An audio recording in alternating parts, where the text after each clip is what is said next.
Pagpatuloy nga pala mga boy ng ating proyekto, naghakot muna kami ng buhangin mga boy. Tulong-tulong muna kami tatlo kasi may mga import tayong kasama mga boy. Siyempre mga boy, kasama tayo sa maghahakot mga boy kahit tayo hapuin mga boy. Nanlalambot na nga pala tayo mga boy, parang hindi na natin kayang bumuhat pero bumuhat tayo ng last mga boy. Pagkatapos nga natin mga boy magbuhat ng buhangin at graba, diretso halo na tayo. Dahil alas 2 na nga pala mga boy, magpo-flooring pa tayo, baka tayo abutin ng gabi. Kita ko na nga pala mga boy sa pala ng kumpare ko na pagod na siya mga boy. Nag-flooring na nga pala kami mga boy para matapos itong project natin na to. Pagkatapos nga pala mga boy ng isang halo, ay kulang uli kami sa graba at buhangin, kaya naman nahahakot uli kami mga boy. Syempre pagkatapos namin maghakot ng graba at buhangin, halo uli kumpare. Mag-aalas 4 na nga pala mga boy, pero ang hinalo namin ay 5 sakong semento pa mga boy. Overtime to mga boy, hindi pwedeng putol ng flooring, kaya naman mag-overtime kami mga boy. Halo-halo lang ng lugaw. Wala nang atrasan to mga boy, talaga namang ubusan na ng lakas to mga boy.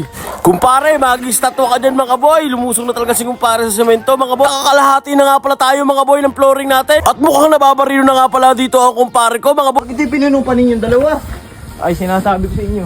Ay ano sinasabi mo kumpare? Ay, pataka. Bastian Audio.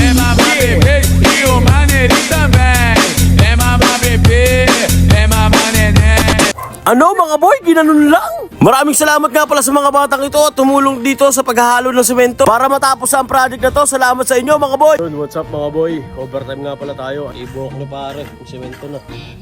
At bukas mga boy, magbububog na tayo. Patapos na talaga ang project natin mga boy. Kaya abangan nyo bukas. Hanggang dito na lang. Peace out!